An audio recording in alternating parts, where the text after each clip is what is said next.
शांति निवास। नाम से तो जान पड़ता है कि इस घर में युगों युगों से शांति ही शांति, अपनापन और प्रेम बसता होगा। पर अपने नाम से बिल्कुल विपरीत है शांति निवास, जिसके पास से गुजरते ही अगर आपने अपने कान बंद ना कर लिए ना, तो आपको एक अवार्ड मेरी तरफ से। तो आइए, जिस शांति निवास की अशांति की इतनी चर्चा हो रही है, इसकी एक झलक देख लेते हैं। भाभी, मम्मी चाय बनाने को कह रही है और हाँ, ध्यान रखिएगा, नहीं तो गैस ऑन करके इधर उधर चली जाती हैं आप। हाँ, माँ जी तो मुझे ही कहेंगे सारे काम, क्योंकि कोई और तो हाथ ही नहीं हिलाता इस घर में। आखिर मरना तो मुझे ही पड़ता है। अच्छा, तो ये तना आप मुझे दे रही हैं भाभी? एक कप चाय क्या बनाने को बोल दिया, आप तो बात का बतंगड़ बनाने लग गई। सच ही तो बोल रही हूँ पीहू दीदी, अब क्या मेरी जबान पकड़ेंगी आप? मेरी एक बात नहीं पच रही। शादी के बाद तो पता नहीं क्या क्या सुनना पड़ता है। आपकी हरकतों से तो लगता है कि 2 दिन में ही आप वापस मायके आकर बैठ जाओगी। मेरी गलती हो गई भाभी, जो आपको कुछ कह दिया। न जाने कैसे भूल गई थी मैं कि आप कभी बदल नहीं सकती। उससे अच्छा मैं सिमरन भाभी को ही चाय बनाने कह देती। चाय बनाने से तो मैंने कभी मना किया ही नहीं, पर सच तो बोलूंगी ही ना। सच पेट में रखकर मैं तुम लोगों की तरह मीठा मीठा नहीं बोल सकती, मन में कुछ मुंह पे कुछ। बाप रे बाप भाभी, अब तो कोई ज़रूरत ही नहीं है आपको चाय बनाने की, मैं खुद ही बना लूँगी। Thank you. पीहू और देविका की आवाज़ सुनकर सभी वहाँ आ जाते हैं। अरे क्या सुबह सुबह शोर मचा रही हो देविका? हाँ हाँ, आप भी मुझे ही कहिए, जिसे देखो मुझ पर ही चढ़ने लग जाता है।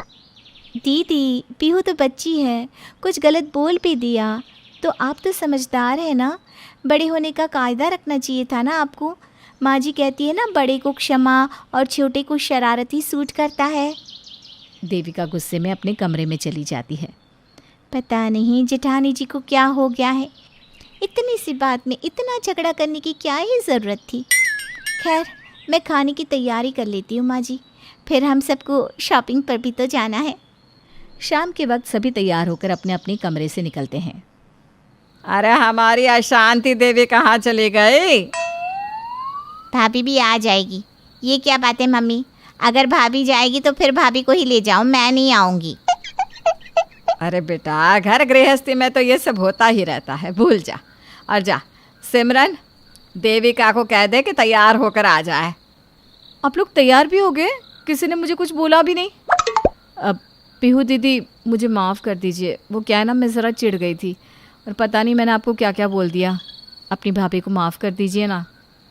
ये तो अच्छा है, जब मन किया किसी की भी इज्जत उतार दी और उसके बाद सॉरी बोल दो। मम्मी, इनसे कह दो कि मैं इनसे बात नहीं कर सकती और ये हमारे साथ सिर्फ और सिर्फ आपके कहने पर चल रही हैं, वरना मैं तो इनके साथ शॉपिंग पर कभी ना जाऊं। अरे बाबा, तुम लोग तो दरवाजे पर ही शुरू हो गई। शॉपिंग करके आ जाए, उसके बाद एक दूसरे का गला दबा देना, पर अभी तो चलो। सभी शॉपिंग करने जाते हैं और अपने अपने पसंद के कपड़े, अपने पतियों के, बच्चों के कपड़े लेकर खा पी कर घर वापस लौट आते हैं। अच्छा हुआ, कितने दिनों से बाहर की हवा नहीं खाई थी, मज़ा आ गया है ना। देविका, मानना पड़ेगा, वो जो डोसा पार्लर तूने बताया ना, काफ़ी अच्छा था। क्या डोसा, और वो भी बिना लहसुन और प्याज के। वहाँ जेठानी जी को पहले तो मैं ही लेकर गई थी, वरना इन्हें कैसे पता चलता।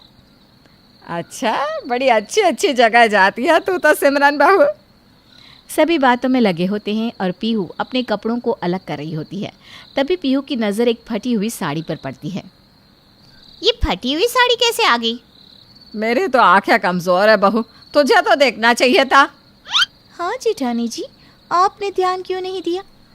पता नहीं आजकल आपका ध्यान कहाँ रहता है। हाँ हाँ, आप लोग तो चाहते ही हैं कि मैं मर जाऊं।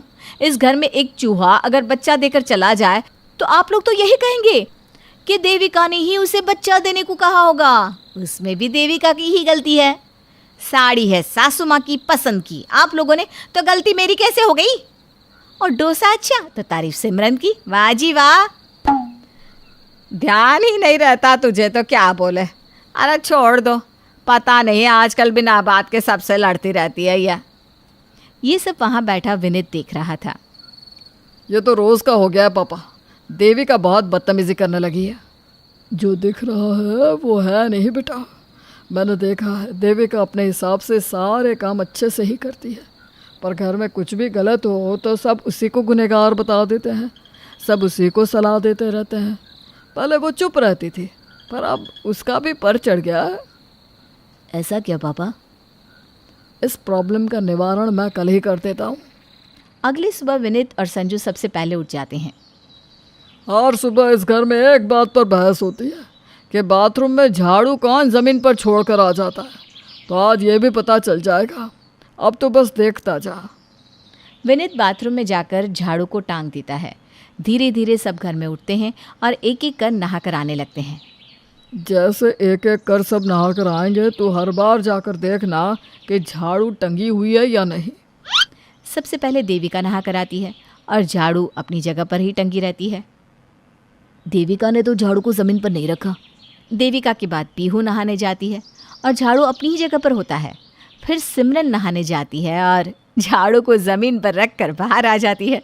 इसके बाद शांति नहाने जाती है और झाड़ू को ज़मीन पर रखा देखते ही चिल्लाने लगती है।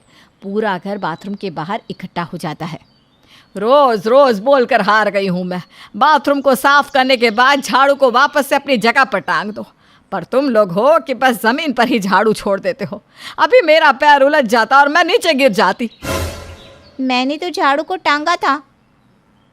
और मैं झाड़ू को क्यों नीचे रखूँगी? मैं तो सबसे पहले नहाने गई थी माँ जी। वैसे मेरे नहाने के बाद एक बार जेठानी जी बाथरूम में तो गई थी। तुम लोग तो चाहते ही हो कि मैं मर जाऊं। मुझे तो यही दिख रहा है। हट जाओ सब, मेरा बीपी बढ़ रहा है। सब मिलकर मुझे मार ही दो। सारे गलत काम तो मैं ही करती हूँ ना, मेरी ही गलती है, मुझ में ही गलती है। मैं घर से ही चली जाती हूँ। आप लोगों को खटकने लगी हूँ ना मैं। सच बात तो ये है। बात और ज़्यादा बिगड़ जाए इसके पहले विनीत और संजू बीच में आ जाते हैं। मेरी बहू कभी नहीं जाएगी। बड़े दिनों से देख रहा हूँ, जिसे देखो हर चीज़ में इसे ही फंसा देता है। अरे भाई, ये भी तो इंसान है। आप बीच में मत बोलिए जी। अभी मैं गिर जाती तो क्या तुम देविका पर इल्ज़ाम लगाने लगोगी? इस घर में और लोग भी तो हैं। झाड़ू नीचे देविका ने नहीं, सिमरन ने रखा है, और इसका मेरे अलावा संजू भी गवाह है। हाँ मम्मी, हर बात पे जिसे देखो देविका को खरी खोटी सुना देता है। यहाँ तक कि मैं भी। माना कभी उसने गलती की होगी, पर वो अकेली गलत नहीं है। अब सिमरन की गलती सामने आ जाती है। उसकी नज़रें झुक जाती है। सभी को एहसास हो जाता है कि हर बार गलती कोई भी करे, हमेशा गुनहगार देविका को ही ठहराया जा रहा था, जिसके कारण अब उसका व्यवहार झगड़ालू किस्म का हो गया था। अब से कोई बेमतलब की बात पर देविका पर इल्ज़ाम नहीं लगाएगा, वरना मुझसे बुरा कोई ना होगा। इस किस्से के बाद कभी भी कोई भी देविका पर झूठ मूठ का इल्ज़ाम लगाने की हिम्मत नहीं कर पाता, जिसके कारण फिर से शांति निवास में शांति का वास हो जाता है। ओहो, सुबह सुबह ये लंबा सा अलार्म, इसी से पूरे घर की नींद खुलती है। माफ करना, बदबू नहीं है, सिर्फ हवा है, हवा। यार क्या है, इतनी देर तक कौन पाता है? छी! अरे नेचुरल है जी, कैसे बात करते हैं? मैं तो बस कुछ सेकंड ही पाती हूँ। मेरे दादाजी वो तो घंटों घंटों पाते थे, और मेरे पापा आधे घंटे से कम की कोई पाद ही नहीं होती थी जी। अरे मैं तो उन लोगों के सामने ना कुछ नहीं हूँ। हाँ। तभी वहाँ सास आ जाती है। काशी में घर लिया था, सोचा था सुबह मंदिर के शंख नगाड़ों से, शिव की आरती से, अरे शंखनाद से नींद खुला करेगी। लेकिन कहाँ, भाग्य में जब बहू की लंबी पात से उठना लिखा हो तो क्या शंखनाद। हरिओम हरिओम। तो ये है दीपा। दीपा की पादने की आदत थी। ये कोई बीमारी नहीं थी, बस शरीर के अंदर की बनावट ही ऐसी थी कि ना चाहते हुए भी ना चाहते हुए भी आवाज निकल जाती थी। अरे बहू, किसी अच्छे वैद्य को क्यों नहीं दिखाती तू? अरे हर किसी का इलाज है, तो इसका क्यों नहीं? सही कह रही हो माँ, मैं सारी दुनिया को वैद्य विद्यानंद के बारे में बताता फिरता हूँ। फिर यह तो घर की बात है, कल ही वैद्यराज को दिखा कर लाता हूँ। क्या है? तुम लोग मेरी खानदानी परंपरा के पीछे क्यों लगे हो? अरे पादना जरूरी होता है, अंदर की सारी गंदी गैस निकलती है और बोलकर बहू फिर 1-2 मिनट की लंबी पाद मारती है। चलो माँ, इसे तो मैं मैदान में छोड़ाता हूँ, वहां उसे जो करना है करे, जैसे पाद ना हो पादे। दिन बीत रहे होते, लेकिन बहू के पादने की आदत खत्म होने का नाम नहीं ले रही थी। फिर एक रोज, दीपा गुड न्यूज है, मेरी नौकरी विदेश में लग गई है और अब हम अमेरिका में रहेंगे। दीपा एक बड़ी सी पाद मारती है और फिर अरे वाह, मजा ही आ जाएगा। हाँ सच्ची, तू यहाँ से जाएगी तो कम से कम हमारा बुढ़ापा तो ठीक से कटेगा, नहीं तो तेरी ये लंबी लंबी पाद से घर का सारा वातावरण दूषित रहता था। माँ, लेकिन वहाँ विदेश में ये ऐसा करेगी तो मैं सोसाइटी में कैसे नजर मिला पाऊंगा?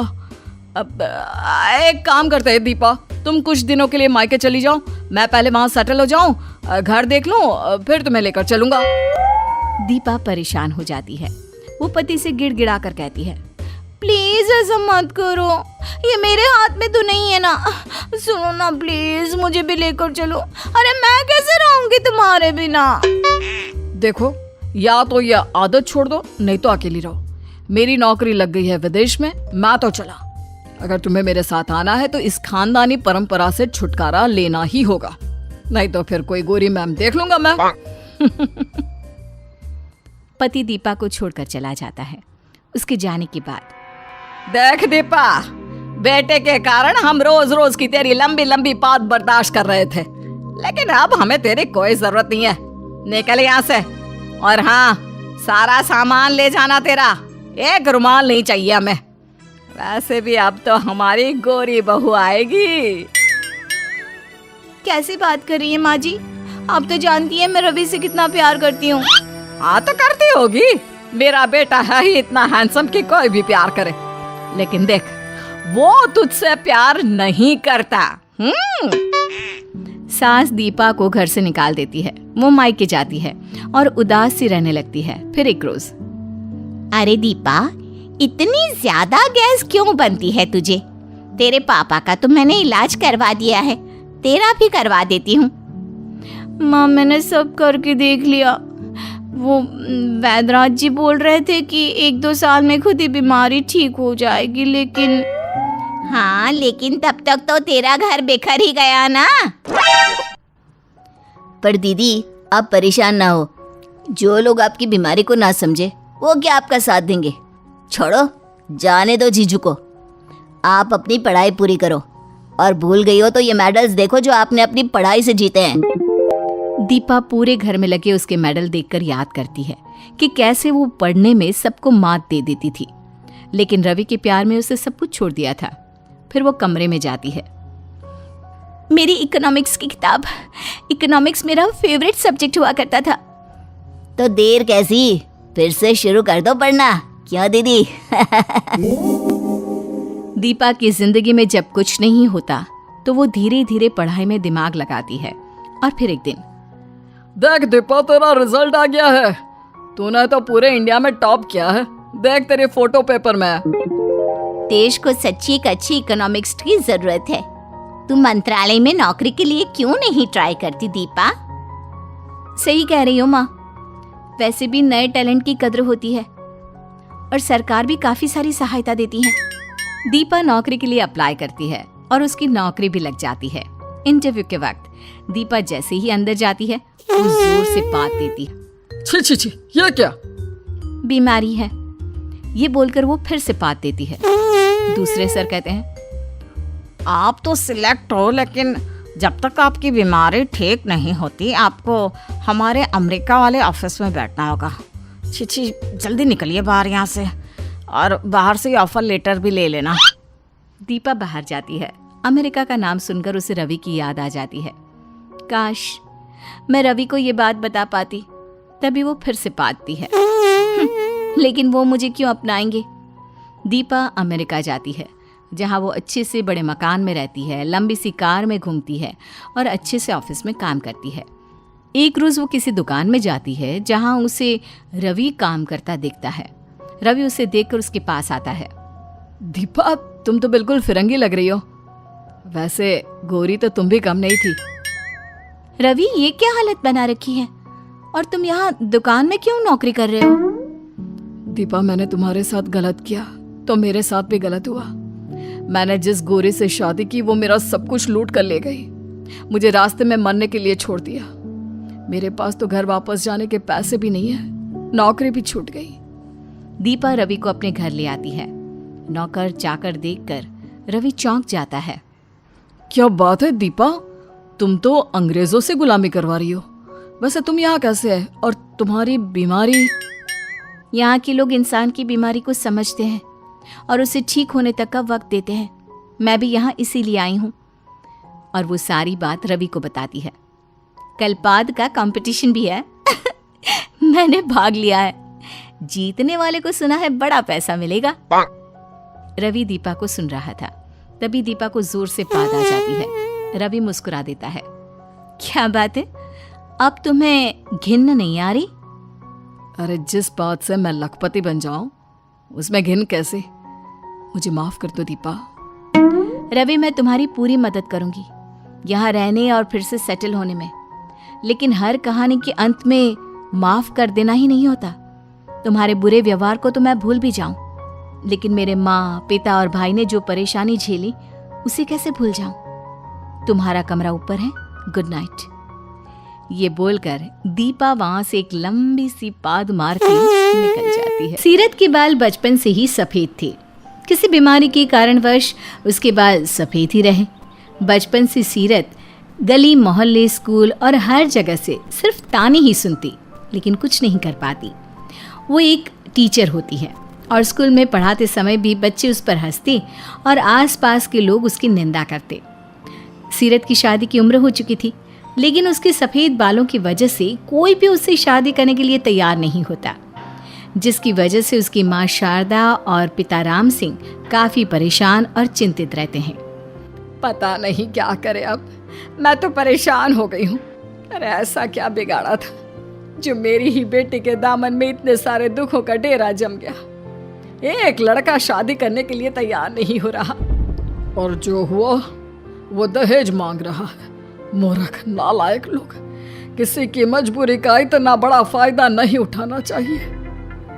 अब तो बस एक ही उपाय है, अगर घी सीधी उंगली से ना निकले तो उंगली टेढ़ी करनी ही पड़ती है। रमोना, जो मेरी मौसी की लड़की है, उसने एक सुझाव दिया है। डाई लगाने से बालों का रंग बदला जा सकता है। काला घना रंग लगाऊंगी अपनी लड़की को और फिर देखना लड़कों की कैसी लंबी कतार लगती है उसके लिए। हाँ, एकदम सही उपाय है। सीरत ये सारी बातें सुन लेती है और सामने आकर कहती है, माँ, पापा, आप ये क्या बोल रहे हो? मैं डाई लगाकर अपने बालों को खूबसूरत बनाकर लोगों को बेवकूफ़ बनाऊं? सोचिए, अगर मैंने किसी लड़के से शादी की, ससुराल वालों को उस लड़के को जब मेरी सच्चाई पता चलेगी तब उनको कितना बड़ा धोखा होगा। नहीं नहीं, मैं ये बेईमानी नहीं करूँगी। मैं एक टीचर हूँ और मैं गलत का साथ नहीं दूंगी। अरे टीचर होकर भी क्या उखाड़ लिया तूने? अरे मेरी लाडली बिटिया, ये दुनिया, ये समाज, ये लोग इंसान की सीरत नहीं सूरत देखते हैं और फिर ही शादी होती है। हाँ बेटा, तेरी माँ बिल्कुल सही कह रही है। मान जा बेटा, मान जा। लेकिन पापा, तुझे मेरी सौगन बिटिया, तू डाई लगाएगी और अब से तेरे सफ़ेद बालों के बारे में किसी को कुछ नहीं पता चलेगा। देख, एक दूर का रिश्ता है, वहाँ बात चलाती हूँ। अगर बात पक्की हो गई तो सब कुशल मंगल ही होगा, क्योंकि वो लोग दूर रहते हैं, उन्हें कुछ पता भी नहीं चलेगा कि तेरे बाल सफ़ेद थे। अब मेरा मतलब है, तुझे अपनी पूरी जिंदगी बदलनी होगी बेटा। शारदा और राम सिंह सीरत पर बहुत बोझ डालते हैं और फिर सीरत ना चाहते हुए भी डाई लगाती है और उसके बाल काले रंग में रंग जाते हैं। विक्रम नाम का एक लड़का और उसका परिवार सीरत को देखने आते हैं। हाय रब्बा, आपकी लड़की में तो सारे ही अच्छे गुण हैं शारदा बहन। मुझे ऐसी ही नैन नक्श और खूबसूरत बालों वाली लड़की चाहिए थी अपने विक्रम के लिए। मुझे भी सीरत अच्छी लगी, तो रिश्ता पक्का करे, अगर इन दोनों को कोई एतराज़ ना हो तो। हाँ जी बिल्कुल। सीरत और विक्रम दोनों भी शादी के लिए हामी भरते हैं और उन दोनों की धूमधाम से शादी हो जाती है। शादी के बाद ससुराल में भी सीरत रोज डाई लगाती है, लेकिन छुप छुप कर, ताकि किसी को पता ना चले। सभी उसके बालों की खूबसूरती की खूब तारीफ करते हैं, पड़ोसन औरतें भी। वाह वाह शीला बहन, कहाँ से लाई हो इतने खूबसूरत बालों वाली बहू? इतनी लंबी और काली घनी बाल। सच में ये बाल तो मुझे सच के लगते ही नहीं है। अब क्या करें मीना, तेरी आंखें ही इतनी कमजोर है। कोई इससे सीख लो, मीठी तारीफ के साथ खंजर भी घोंपना। लेकिन सच्ची सीरत बहू तो बहुत सुंदर है, नजर ना लगे कहीं किसी की उसे। जब जब सीरत बाथरूम में डाई लगाती, उसे बहुत समय लगता। एक दिन, अरे सीरत बहू, सो गई क्या बाथरूम में? जल्दी आ। जी माँ जी, अभी आई। हे भगवान, अब मैं क्या करूं? मैंने तो ठीक से डाई भी नहीं लगाई है। शीला दरवाजा खटखटाती रहती है। सीरत जैसे तैसे फटाफट डाई लगाकर बाहर आ जाती है और बच जाती है। विक्रम को भी अपनी बीवी सीरत के खूबसूरत बाल बहुत पसंद होते हैं। सीरत, तुम्हारे ये बाल ना मुझे हमेशा कमजोर कर देते हैं। मन तो करता है इन्हें बस संवारता ही रहूं। मतलब इतने चमकने वाले काले घने सुंदर बाल किसके हो सकते हैं यार। सीरत मुस्कुराती है। इस तरह सीरत अब पूरे परिवार का और खास करके शीला का गर्व हो चुकी थी। वो बाजार में और गली मोहल्ले में सीरत को अपने साथ ले जाया करती और उन्हें खूब जलाती। एक दिन सीरत जब दुकान से डाई खरीद कर लाती है, तभी घर के द्वार पर ही शीला उसे रोक लेती है। ये क्या लाई है तू इस थैले में? दिखा तो मुझे। सीरत घबरा जाती है। अब माँ जी, कुछ भी तो नहीं, वो बस गुलाब जामुन बनाने का पैकेट और 2 नई बुक्स लाई हूँ। अच्छा, गुलाब जामुन, अरे वाह, देखो तो कितने दाम का आया, और कौन सा वाला लाया तूने? नहीं, आप नहीं देख सकती, इसमें कुछ नीची चीज़ें भी हैं। क्या मतलब? तू कहना क्या चाहती है? वो मैंने विक्रम जी के लिए एक नया शर्ट लिया है ना, और मैं चाहती हूँ कि सबसे पहले वही इसे देखिए और कोई नहीं। आप उन्हें तब देख लेना ना जब वो इस नए शर्ट को पहनेंगी, प्लीज़ माँ जी। अच्छा ठीक है, पगली कहीं की। एक दिन पड़ोसन मीना के घर उसकी दूर की मौसी चंदा आती है, और वो जब सीरत के काले बालों को देखती है तो वो हैरान और दंग रह जाती है। अरे बाप रे, ये जादू कैसे हो गया? क्या हुआ मौसी? अरे मीना, ये जो तेरी पड़ोसन की बहू है ना सीरत, ये पहले हमारे इलाके में रहती थी। इसके बचपन से ही सफ़ेद बाल थे, पर अब काले कैसे हो गए? जो चीज़ इतने सालों से नहीं हुई, डॉक्टर दवाई ना ठीक कर पाए, वो अब एक पल में ही। हैं? ये आप क्या कह रही हैं? चंदा और मीना बात कर ही रहे होते कि तभी वहाँ आंगन के बाहर के कूड़ेदान में सीरत चुपके से डाई का पैकेट फेंकने आती है और चली जाती है। जब चंदा और मीना वहाँ पास जाकर देखते हैं तभी, अच्छा, तो इसका मतलब ये नास पिटी डाई लगाती है और सबको बेवकूफ़ बनाकर टोपी पहना रही है। अब देखना कैसे मैं इस खेल का खात्मा करती हूँ। बहुत इतराती है ना घमंड से वो शीला अपनी बहू के बालों की वजह से। अब जब उसे इनके पीछे छिपी हुई सच्चाई के बारे में पता चलेगा तब तो इनके पैरों तले ज़मीन ही खिसक जाएगी। मैं तुझे कल इसके कुछ पुराने फ़ोटो ला के देती हूँ। गले के प्रोग्राम, त्योहार और समारोह में खींचे गए थे, उनमें इसके बाल सफ़ेद ही हैं। हाँ, और अपने फ़ोन में इस डाई का पैकेट का फ़ोटो भी खींच लेना। मीना डाई के पैकेट का फ़ोटो खींच लेती है। अगले दिन सीरत घर पे सबके लिए मिठाई लाती है और खुशी से कहती है, आज मैं स्कूल की टीचर से प्रिंसिपल बन गई हूँ। फाइनली मेरा सपना पूरा हुआ। वाह बेटा, बधाई हो। अरे मेरी बहू तो है ही लाखों में एक। ये तो हर मायने में एक सर्वगुण संपन्न बहू है। घर, गृहस्थी और कामकाज तीनों को संभालती है। कॉन्ग्रेचुलेशन सीरत। तभी वहाँ पर मीना आ जाती है फोटोग्राफ्स लेकर। ओ शीला बहन, ये आपकी बहू नाटक कर रही है, नाटक। काले बालों का ढोंग रचा के रखा है। इसके बाल तो बचपन से ही सफ़ेद है और ये ना डाई लगाती है ताकि किसी को पता ना चले। यकीन ना हो तो ये देखो, ये इसके फ़ोटो हैं। ये बचपन वाला देखिए, ये जवानी का देखो कैसे ये तुम्हारी बहू अपनी सास से पहले ही बूढ़ी हो चुकी है। मैंने तो ये फ़ोटो हमारे मोहल्ले के व्हाट्सएप ग्रुप पर भी फॉरवर्ड कर दी है। शीला, विक्रम और देवराज तीनों भी सीरत की सच्चाई देखकर चौंक जाते हैं। ये सब क्या है? इतना बड़ा धोखा। अब क्यों सिट्टी पिट्टी गुम हो गई तुम्हारी है? हाँ, यही सच है। मेरे बाल बचपन से ही सफ़ेद हैं और उन्हें छुपाने के लिए मैंने ये सब किया। मेरी माँ को मैंने रोका था, लेकिन उन्होंने मुझे अपनी कसम दे दी और मुझे ये करना पड़ा। झूठ मत बोल अभी। अरे आग लगे तेरी इस तरक्की को। ऐसी बूढ़ी बहू नहीं चाहिए मुझे। सच में कुछ देर पहले तक तो आप मुझ पर बहुत गर्व महसूस कर रही थी, और पापा जी आप भी।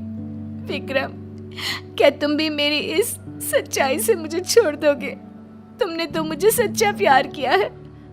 आप लोगों को तो खबर भी नहीं है कितने दर्द से गुजरी हूं मैं इन बालों की वजह से।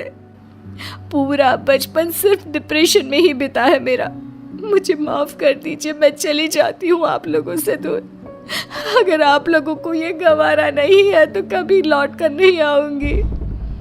सीरत अपना सामान लेकर घर छोड़कर जाती है और जाते जाते एक आखिरी सवाल पूछना चाहती हूँ। क्या आप अब भी मेरी सीरत से ज्यादा मेरी सूरत से मुझे परख रहे हो? एक बार तो मुझे अपनी जगह पर रख के देखो। कितना कुछ टूटा हुआ होगा मेरे अंदर, कितने अत्याचार से गुजरी होंगी मैं। तीनों सोच में पड़ जाती हैं और फिर शीला सीरत को गले लगा लेती है। माफ कर दे बहू, हमसे भूल हो गई। आई एम सॉरी, तुम जैसी हो वैसी ही बहुत खूबसूरत हो। हाँ बहू, आज तुमने ये साबित कर दिया कि सूरत नहीं सीरत सुंदर होनी चाहिए। वही इंसान इस दुनिया में सबसे ज़्यादा खूबसूरत होता है। इस तरह सभी सीरत को अपनाते हैं और वो सीरत की ढाल बनकर उसे हमेशा साथ देते हैं।